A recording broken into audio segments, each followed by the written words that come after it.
এনে দেব হাট থেকে মান, তুমি করো না। নিয়ে যাবো।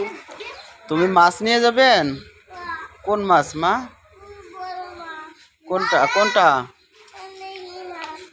আমরা ইলামনি এবং আনন্দ ফকিরকে নিয়ে আসছি মামাবাড়ি হোটেল বড়খাতায়। আপনারা যারা অবসর সময় পাবেন ছেলে মেয়েকে নিয়ে মামাবাড়ি হোটেলে বেড়াতে আসবেন, আপনাদের মন অনেকটাই আনন্দে ভরে যাবে। এখানে বাচ্চা কাচ্চাদের দেখার জন্য মোটামুটি বেশ কিছু ব্যবস্থা করেছে। আপনারা দেখতেছেন সুন্দর এখানে বসার ব্যবস্থা আছে, ঝর্ণা টর্ণা করছে এবং কিছু দোলনা করেছে। এই যে মাছ দেখতেছে ইলামনি, হ্যাঁ কিছু মাছও রয়েছে।